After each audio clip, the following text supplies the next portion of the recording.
পুরুষ উন্নতি করলে মায়ের দোয়া, আর অবনতি হলে বউয়ের দোষ। মা ভক্ত হলে বীর পুরুষ, আর বউ ভক্ত হলে নাকি কাপুরুষ।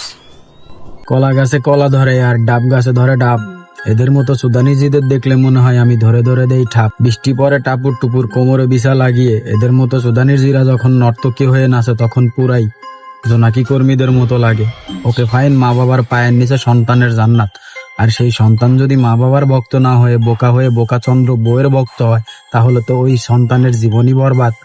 আপনার কথা শুনে মনে হইল আপনার জামাই 2 ইঞ্চি গর্ত আর ডাবের ভক্ত, আই মিন আপনার ভক্ত। আপনি বেগুনের গর্ভে গর্ভবতী হয়ে মদ না খেয়েও মাতাল হয়ে নটিপাড়ার নটিদের মতো 2-4 লাইন কথা বলে হ্যাঁ, আমি বলবো একটা পুরুষ মা ভক্ত মানে আসলেই বীর পুরুষ। আর আপনার মতো নর্তকীর ভক্ত যারা, তারা হলো কাকা কাকা কাকা কাপুরুষ। হ্যাঁ, এখন আপনার স্বামী আপনার কথা মতো চলে বলে আপনার কাছে ভালো। সেই আপনার গর্ভ থেকে আপনার জন্ম নেওয়া সন্তান যদি আপনার বউ ভক্ত হয়, তাহলে সে আপনার কাছে খারাপ হয়ে গেল। মানে বিষয়টা এমন হয়ে গেল না, আপনার স্বামী আপনাকে প্রতিদিন ঠাপ দিল, আপনি সেই ঠাপ খেয়ে ভালোও লাগলো, আপনি মজাও নিলেন। আর আপনি চান আপনার ছেলে তার বউকে প্রতিদিন ঠাপ না দিক আর সেই বউ মজাও না পাক। আর এইরকম চিন্তা করাটাই আপনাদের যৌনকর্মীদের কাজ। আর একজন মা তার ছেলে প্রাপ্তবয়স্ক হওয়ার পরে তার মা কখনোই চাইবে না যে তার সন্তান তার কথায় চলুক।